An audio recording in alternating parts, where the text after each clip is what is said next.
उत्तर प्रदेश सरकार के तत्वाधान में भारत के यशस्वी प्रधानमंत्री जी और उत्तर प्रदेश के यशस्वी माननीय मुख्यमंत्री जी के निर्देश के क्रम में मुख्य सचिव महोदय द्वारा निर्गत शासनादेश के क्रम में हर घर तिरंगा यात्रा का आयोजन 3 चरणों में किया जाना था।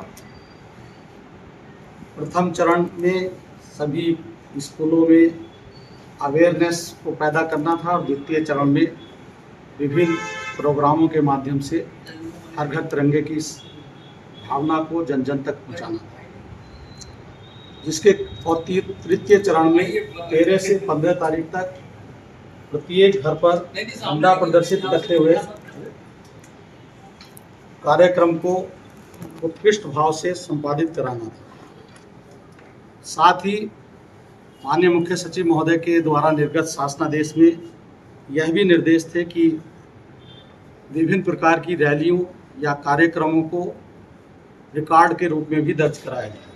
उसी क्रम में सिराजे हिंद के इस पवित्र भूमि में जौनपुर के समस्त आवाम ने और हमारे अधिकारियों और कर्मचारियों ने, विशेष रूप से आदरणीय पुलिस अधीक्षक CDO साहब और हमारे ADM CRO BSC DIS DSPC NRLM DD DRD तमाम अधिकारियों ने जन प्रतिनिधिगणों के सहयोग से सेना के भूतपूर्व कर्मचारी संघ एसोसिएशन के माध्यम से और पत्रकार साथियों के सहयोग से यह सुनिश्चित किया कि 13 तारीख की ऐतिहासिक रैली निकाली जाए और उसको रिकॉर्ड के रूप में दर्ज कराया जाए। लक्ष्य बहुत बड़ा था, 25,000 न्यूनतम हम लोगों ने रखा था और इसकी हम लोगों ने एक सप्ताह से इसकी तैयारियां की थी। सुरक्षा व्यवस्था प्रभावित ना हो, यातायात ना हो। आप देख सकते हैं कि 13 तारीख को भीषण वर्षा हुई, हमारा कार्यक्रम स्थगित नहीं हुआ। अपने निर्धारित स्वरूप और निर्धारित स्थल से जनपद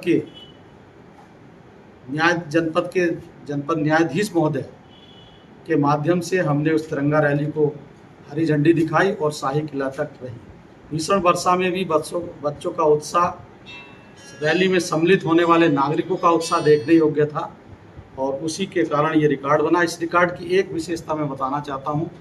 तमाम प्रकार की एजेंसियाँ हैं जो रिकॉर्ड बनाने के लाखों रुपए लेती हैं, क्योंकि हमारे पास धनाभाव था, इसके लिए अतिरिक्त रूप से कोई धन नहीं था।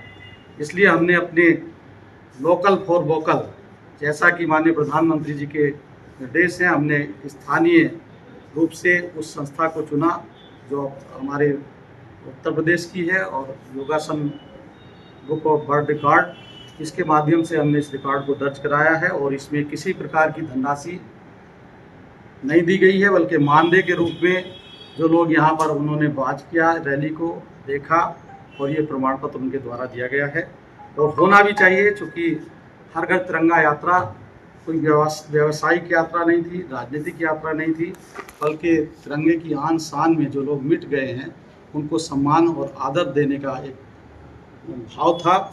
मिट गए जाने कितने इसके मान में हर घर तिरंगा फहराओ उनकी शान में, इसी भाव को रखते हुए हमने ये तिरंगा यात्रा को निकाला है। हर घर तिरंगा, हर मन तिरंगा, और हर मन को हमने तिरंगे में परिवर्तित किया। और जो हर घर तिरंगा यात्रा की वेबसाइट है जनपद जौनपुर को आप देख सकते हैं, उसमें जितने भी पैरामीटर हैं उसमें सब में उत्कृष्ट प्रदर्शन हमारे जनपद के नागरिकों ने किया है, प्यारे बच्चों ने किया है। तो ये जो रिकॉर्ड है मेरा नहीं है, बल्कि उन बच्चों को मैं समर्पित करता हूँ जिन बच्चों की सहभागिता से रिकॉर्ड बना है। धन्यवाद। जय हिंद, नमस्कार।